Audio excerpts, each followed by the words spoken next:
Welcome back दोस्तों। आज जिस मूवी का रिव्यू करने वाले हैं उसका नाम है फाइल बिट्स। ये कहानी अमीर बाप के ऐसे बिगड़े बच्चों की है जो दौलत के नशे में इतने बिगड़ चुके थे जिनको सही रास्ते पर लाना नामुमकिन था।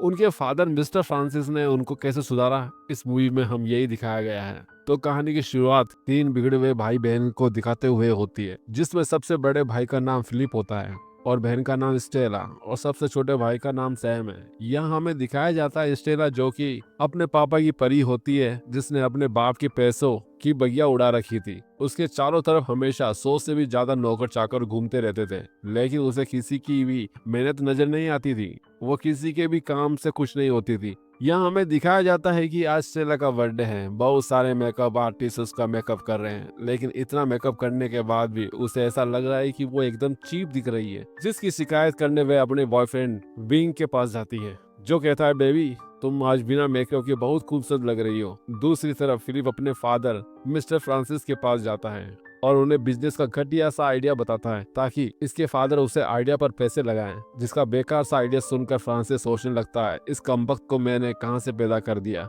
लेकिन वो उसका दिल दुखाना नहीं चाहते थे, इसलिए वो कहते हैं ठीक है, हम इसके बारे में बाद में बात करेंगे। जिसके बाद मिस्टर फ्रांसिस उसे एक इम्पोर्टेंट डॉक्यूमेंट की फाइल देते हुए कहते हैं इसे मेरे पार्टनर के पास पहुंचा दो, क्योंकि फ्रांसिस को भरोसा था ये काम शायद वो सही से कर दे। और वहाँ हम छोटे भाई सैम को देखते हैं जो अपने कॉलेज की प्रोफेसर की वाइफ के साथ जमकर अफेयर कर रहा होता है, जिसे हम समझ सकते हैं कि वो कितना बिगड़ा हुआ है और कितना अय्याश है। यहाँ हम स्टेला की बर्थडे पार्टी दिखाई जाती है। यहाँ उसके नौकरों से जूस सर्व करने में थोड़ी लेट हो जाती है, जिसकी वजह से वो उन्हें बहुत डांटती है और उनकी सबके सामने बेइज्जती भी करती है। जिसके बीच में माइक आ जाता है। वह स्टेला को बचपन से जानता है क्योंकि वह दोनों बचपन में साथ में ही खेला करते थे।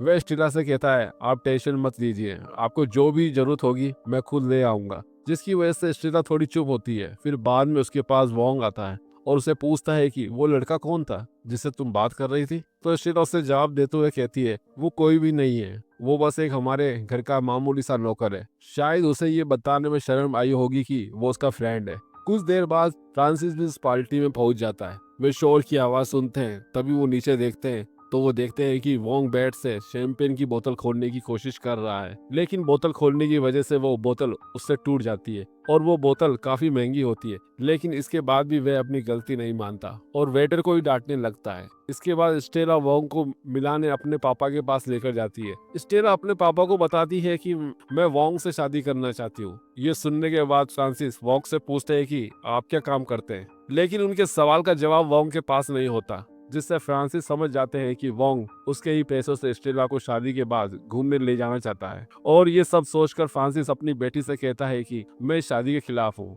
पर स्टेला अपने पापा से कहती है कि मैं आपकी परमिशन लेने नहीं आई थी, मैं आपको बता रही थी कि मैं इससे ही शादी करूंगी। और इतना कहने के बाद वो वहां से चली जाती है और पार्टी में जाके अनाउंस कर देती है कि हम लोग जल्दी शादी करने वाले हैं। और फ्रांसिस ये सब सुनकर बहुत दुखी हो जाता है। और फिर फ्रांसिस को कॉल आता है और उसका दोस्त कहता है कि तुमने जो फिलिप को काम दिया था सुबह, उसने वो काम नहीं किया है और वो किसी पार्टी में जाकर एंजॉय कर रहा है। तभी सैम के टीचर गुस्से में उसके घर आते हैं। तभी वो टीचर फ्रांसिस को बताते हैं कि तुम्हारा बेटा सैम मेरी पत्नी को डेट कर रहा है, उसे समझाओ, ये उम्र अभी डेट करने की नहीं है। तभी वह टीचर सैम को ढूंढते हुए घर में जाता है। तभी वह देखता है कि वो सीढ़ियों से उतर रहा था। सैम के पीछे उसे अपनी पत्नी और बेटी भी दिखाई देती है, जिसे देखकर टीचर और उसके पापा फ्रांसिस भी समझ जाता है कि वो एक साथ उन दोनों को भी डेट कर रहा है। ये सब देखने के बाद फ्रांसिस को चक्कर आने लगते हैं और ये सब सोचने के बाद वो गिर जाते हैं और बेहोश हो जाते हैं। अगली सुबह फ्रांसिस की आंख सीधी हॉस्पिटल में खुलती है, जहाँ पर उसके दोस्त उनके तीनों बेटे मौजूद थे। फ्रांसिस की आंख खुलने के बाद तीनों बच्चे आपस में झगड़ने लगते हैं, जिसे देखकर फ्रांसिस को फिर से परेशानी होने लगती है। तो फ्रांसिस का दोस्त उन्हें डांट कर वहाँ से बाहर निकाल देता है और फ्रांसिस को उनका दोस्त बताता है कि तुम्हारे बच्चे दिन ब दिन बहुत बिगड़ते हुए जा रहे हैं। और सीन कट होता है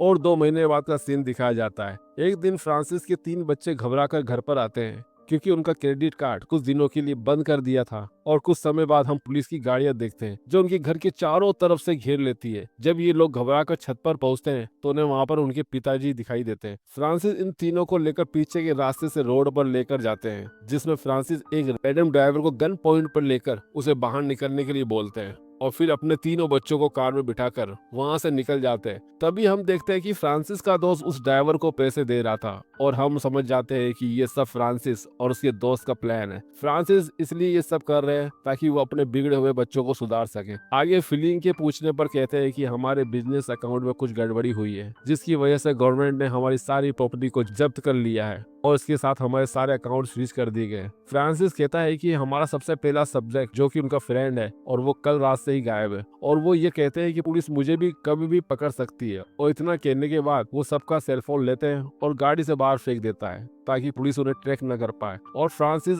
उन बच्चों को बताता है कि वो ये बात किसी को न शेयर करें, और उसके बाद अपने बच्चों को लेकर फ्रांस के सबसे पुराने शहर मार्शलिया में पहुंचते हैं। दोस्तों यहाँ फ्रांसिस के पिता का पुराना घर है और फ्रांसिस उनको बताते हैं कि आज के बाद हमें यहीं रहना होगा और हम सबको मिलकर एक नई शुरुआत करनी होगी। उस घर में रहना पड़ेगा। ये सोचकर उन तीनों भाई और बहनों को बहुत बुरा लगता है और उस घर की हालत देखने के बाद स्टेला अपने आप को रोने से रोक नहीं पाती है। फ्रांसिस उन तीनों को डिनर में फाइट वेट देता है और वो समझाता है कि अगर हम सबको जिंदा रहना है तो तुम लोगों को जॉब्स करनी होगी। मैं तो इस घर से बाहर नहीं जा सकता है क्योंकि पुलिस मेरी तलाश कर रही है। अगर मैं बाहर निकला तो वे मुझे पकड़ लेगी और मैं इस घर में रुककर इस घर को रिनोवेट करने का काम करूंगा। फिर अगली सुबह हम देखते हैं कि फ्रांसिस उन तीनों को बर्तन की आवाज से उठाता है। उन तीनों को लेट सोने की आदत थी, इसलिए किसी की भी आंख नहीं खुली थी। और सुबह जब स्टेला नहाने के लिए बाथरूम में जाती है तो फिलिप उसके पीछे घुस जाता है और वो देखते हैं कि टॉयलेट के आगे कोई भी दरवाजा नहीं था और नल से भी काफी गंदा पानी निकल रहा था। इसलिए स्टेला सिर्फ परफ्यूम लगाकर अपने लिए काम ढूंढने निकल जाती है। वहां से निकलने के बाद सैम एक बन रही बिल्डिंग में पहुंचता है जहां वह मजदूर से बात करने के बहाने उनका खाना चुरा कर खाने लगता है और जल्दी से वह सभी सैम को वहां से डांट कर भगा देते हैं। दूसरी तरफ स्टेला किसी आदमी से फोन लेकर वोंग को कॉल लगाती है। स्टेला वोंग से झूठ बोलती है और कहती है कि मैं अपने फैमिली के साथ कहीं बाहर घूमने आई हूँ और मैं तुमसे कुछ दिनों तक बात नहीं कर पाऊंगी। और इसी तरह फिलिंग अपने दोस्त के पास जाता है और वो अपने दोस्त से कुछ पैसे उधार मांगता है तो उसका दोस्त कहता है कि मेरे पापा ने मुझे इतने पैसे उधार नहीं देंगे। और आज पूरे दिन दोनों भाई को कोई भी काम नहीं मिलता और दोनों निराश होकर घर वापस लौट आते। लेकिन कुछ समय बाद स्टेला बहुत सारे बैग्स लेकर घर पर आती है जिसमें काफी एक्सपेंसिव क्लॉथ, जिसे स्टेला बताती है कि मैंने फिलिप की महंगी गाड़ी बेचकर ये सब खरीदा है। गाड़ी बेचने के बाद सारे पैसे मिलते ही वो अपने आदत से मजबूर उसने सारे पैसों की शॉपिंग कर ली और इस बात का पता चलने के बाद सैम उससे झगड़ा करने लगता है। फिलिप गुस्से में स्टेला की कपड़ों पर बर्तन धोने का शैम्पू डाल देता है। तभी फ्रांसिस के घर में काम करने वाली लेडी मार्गेट वहां पहुंच जाती है जिसे स्टेला ने फोन करके बुलाया था। और इसके साथ हम माइक को भी देखते हैं। दरअसल मार्गेट उन्हें कुछ कपड़े और टॉवल देने आई थी। इसी बहाने माइक स्टेला को अपने रेस्टोरेंट में काम करने का मौका देता है। उन लोगों को ये हालत देखकर मार्गेट उन्हें पैसे देने की भी कोशिश करती है, लेकिन फ्रांसिस ने ये बता कर भेज देते हैं कि हमारे बारे में किसी को पता नहीं लगना चाहिए। अगले दिन स्टेला इंटरव्यू देने के लिए माइक की होटल में पहुंचती है जब माइक उसे काम के बारे में समझाता है। हम देख पाते हैं कि स्टेला को वहां काम करने में काफी परेशानी होती है। मिलने वाले ऑर्डर्स को भी उसे सही टेबल पर पहुंचाने के लिए उसे काफी कंफ्यूजन हो रही थी। इसी जगह फिलिप एक एजेंसी में मैनेजर की पोस्ट के लिए इंटरव्यू देने गया था और उस दौरान वो सामने बैठी लेडी से एक बड़ी गाड़ी और अच्छी सैलरी की मांग करता है। फिलिप के पास ना कोई खूबी और ना ही कोई एक्सपीरियंस था, तो सामने वाली लेडी ने उसे बस बाइसिकल और ड्राइवर का जॉब ऑफर करती है। फिलिप के पास कोई दूसरा चारा नहीं था तो वो उस जॉब को कर लेता है।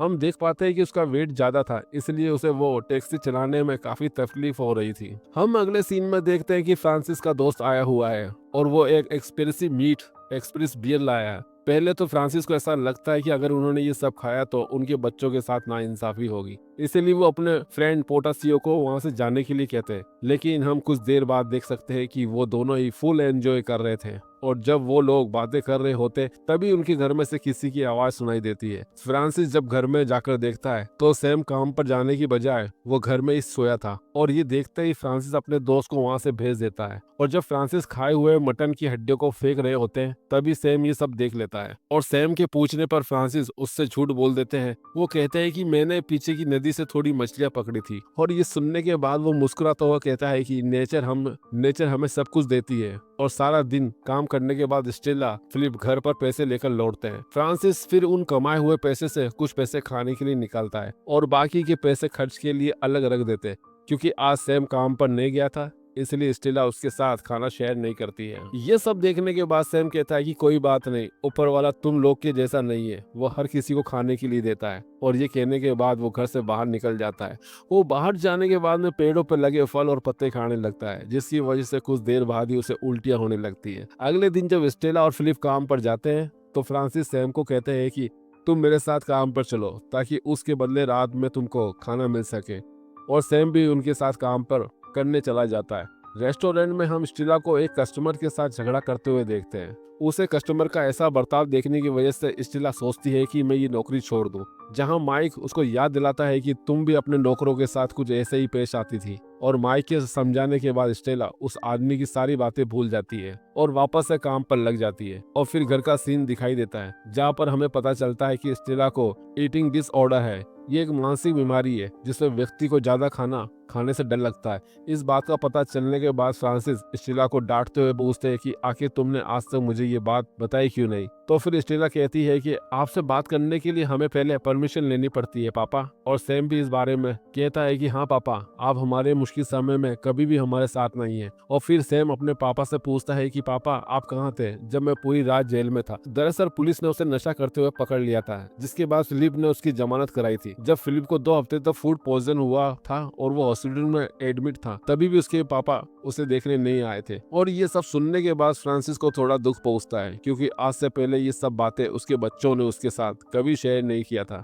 लेकिन फ्रांसिस वहाँ से उठकर चले जाते और कहते हैं कि तुम हर बात के लिए मुझे दोषी नहीं ठहरा सकते। अगले दिन जब फिलिप काम पर जाता है तो वह मलिक से बात करता है। फिलिप से कहता है कि तुम्हें मेरे कस्टमर को चुराना बंद करना होगा। फिलिप की ये बात सुनने के बाद मलिक झगड़ा करने के लिए आगे बढ़ता है, लेकिन तभी मलिक की नजर फिलिप के पहने हुए महंगे शूज पर पड़ती है, क्योंकि मलिक भी इसी तरह के जूतों का कलेक्शन करने का शौकीन था। इसलिए मलिक उससे जूते के बारे में पूछने लगता है और इन दोनों में अब दोस्ती हो जाती है। दूसरी तरफ हम सैम को देख सकते हैं, जो घर में प्लेबिंग का काम कर रहा होता है। उसे एक एक्सपर्ट की तरह काम करते हुए देख फ्रांसिस उससे पूछते हैं कि आखिर तुम्हें ये सब कहाँ सीखा। तभी सैम बताता है कि मैं स्कूल में प्रोजेक्ट के समय ये सब सीखा था। हम देखते हैं कि जब वोंग स्टेला के बेस्ट फ्रेंड को डेट कर रहा था तो वो स्टेला की फैमिली के बर्बाद होने की कहानी उसे बता देती है। कहती है कि मुझे पता चला है कि वो अभी मार्तेलिया में छुपे हुए हैं। ये सब कुछ उसको बहुत अजीब लगता है, क्योंकि 2 दिन पहले ही उसने कंट्री क्लब में देखा था। और फिर इसके बाद वोंग फ्रांसिस का छानबीन करने की सोचता है। घर लौटने के बाद फ्रांसिस अपने बच्चों से माफी मांगते हैं। फ्रांसिस कहते हैं कि तुम्हारी माँ के जाने के बाद एक पिता और माता का रोल करना मेरे लिए काफी कठिन था, जिसकी वजह से मैं तुम्हारी सही देखभाल नहीं कर सकता और इसके लिए मैं शर्मिंदा हूँ। फिर इसके बाद फ्रांसिस अपने बच्चों के साथ एक अच्छा टाइम स्पेंड करते हैं और ऐसे ही एक दिन और बीत जाता है। और अब हम देख सकते हैं कि उन सबके बर्ताव में काफी चेंज आ चुके हैं। वो तीनों ही अपने नए लाइफस्टाइल को एंजॉय करने लगे थे। स्टेला जहाँ पर काम करती थी वहाँ के स्टाफ के साथ भी उसकी काफी अच्छी बॉन्डिंग हो गई थी। इसी तरह फिलिप भी मलिक से कुछ बाइक राइड के टिप्स लेता है। वे दोनों मलिक के शूज कलेक्शन में कुछ बदलाव करके पैसा कमाने के बारे में सोचते हैं। लेकिन एक शाम वोंग फ्रांसिस से मिलने के लिए उसके घर आ जाता है। सारी बातें सुनने के बाद फ्रांसिस को ये पता चल जाता है कि वोंग को सारी बातें पता है। उसे ये बात पता है कि मैं एक बैंक करप्ट नहीं हुआ हूँ, दरअसल मेरे बच्चों से झूठ बोल रहा हूँ। यहाँ फ्रांसिस वोंग से पूछते हैं कि तुम अपना मुंह बंद करने के लिए कितने रुपए लोगे। वोंग नाटक करते हुए कहता है कि मैं तो यहाँ आपकी मदद करने आया हूँ। तभी फ्रांसिस के तीनों बच्चे भी घर वापस लौट आते हैं और वोंग नाटक को जारी करते हुए कहता है, मैंने अपनी सारी जमीन बेचकर तुम्हारा कर्ज उतार दिया है। तुम लोगों को अब यहाँ रहने की कोई जरूरत नहीं है, तुम लोग अब अपने घर जा सकते हो। लेकिन फ्रांसिस ये बात बिल्कुल नहीं चाहता था कि वोंग की बोली सारी बातें उसके बच्चों को पता चले। इसलिए स्टेला के पूछने पर भी फ्रांसिस उसके हाँ में हाँ मिला देते हैं। घर पहुंचने के बाद वोंग स्टेला को शादी के लिए प्रपोज करता है। शादी की बात सुनकर स्टेला उसे किस करती है और वो शादी के लिए मान जाती है। वहीं अगली सुबह हम देखते हैं कि फ्रांसिस को इस बात का पछतावा होने लगता है कि उसे पहले ही अपने बच्चों को सारी बातें बता देनी चाहिए, क्योंकि फ्रांसिस बिल्कुल भी नहीं चाहते थे कि वोंग से उसकी बेटी शादी करे। फ्रांसिस को इस तरह परेशान होते हुए मार्गेट और मोटाशियो उससे कहते हैं, तुम्हें अब अपने बच्चों को सच बता देना चाहिए। हम अगले सीन में देख सकते हैं कि वोंग स्टेला को कोर्ट मैरिज करने के लिए कोर्ट लेकर जाता है। रास्ते में जाते हुए वो स्टेला को समझाता है कि हम अपने फैमिली को फ्रेंड्स के लिए बाद में सेलिब्रेशन पार्टी कर लेंगे। जैसे ये सिटी हॉल पहुंचते हैं वैसे स्टेला को उसके पिता का कॉल आता है, लेकिन फ्रांसिस उससे कुछ बता पाते उससे पहले वोंग उससे फोन छीन लेता है और वह स्टेला को ऐसा दिखाता है कि उसके पापा भी शादी के लिए बहुत खुश है। दूसरी तरफ स्टेला के फादर भी समझ जाते हैं कि वोंग और स्टेला शादी करने के लिए जा रहे हैं, इसलिए फ्रांसिस अपने दोनों बेटों को लेकर सिटी हॉल की तरफ निकल जाते हैं ताकि वो अपने बच्चों को सच बताकर शादी रोक सके। सिटी हॉल में जो इंसान शादी कर रहा था वह जानबूझकर गूंगा होने का नाटक करता है ताकि कुछ देर तक और इस शादी को टाला जा सके। दरअसल ये आदमी भी फ्रांसिस का ही जानकार था। इसी दौरान स्टेला को पता चलता है कि वोंग का रियल नाम केविन लेपेट है। यहाँ पर भी वोंग झूठ बोलते हुए स्टेला को बताता है कि दरअसल उसके पापा रिफ्यूजी थे, इस वजह से उसे अपना नाम बदलना पड़ा। अब तक फ्रांसिस अपने दोनों बेटों के साथ यहाँ पर पहुंच जाते। यहाँ पर उसके पापा पहुंचते ही कहते स्टेला तुम्हें इस आदमी से शादी नहीं करनी चाहिए। तभी स्टेला भी हैरान होकर कहती है कि इस आदमी ने हमारे लिए अपनी पूरी जायदाद बेच दी। पापा इसके बाद फ्रांसिस उसे बताना शुरू करते हैं, उसे हर चीज बताते हैं कि इसे तुम्हें झूठ कहा है, दरअसल हमें कोई मदद की जरूरत नहीं थी। वो बताते हैं कि ये सब मेरा प्लान था, मैं बस तुम लोगों को सबक सिखाना चाहता था। जो पुलिस तुम्हें अपने घर पर देखी थी वो सब एक पेड एक्टर्स थे। ये सब सुनने के बाद स्टेला वोंग को थप्पड़ मारती है, जिसके बाद वो वहाँ से हंसते हुए निकल जाता है और फ्रांसिस के तीनों बच्चे भी उससे गुस्सा होकर वहाँ से निकल जाते हैं। अब उन तीनों में से कोई भी उनसे बात नहीं करना चाहता। आगे हम 9 महीनों बाद का सीन देखते हैं। हम देखते हैं कि फ्रांसिस के तीनों बच्चे अब उनके पुराने घर पर ही रहते हैं। वो तीनों अपने पापा फ्रांसिस से बात भी नहीं करते। किराए के तौर पे वो फ्रांसिस को हर महीने चेक भेजते रहते हैं। हालांकि आज तक फ्रांसिस ने उन चेक का कैश नहीं कराया था, वो बस उन्हें एक कांच की डब्बे में डाला करता था। ऐसे ही एक दिन मीटिंग से लौटते हुए उनका दोस्त उन्हें उसके पुराने घर लेकर जाता है, क्योंकि आज स्टेला का बर्थडे था,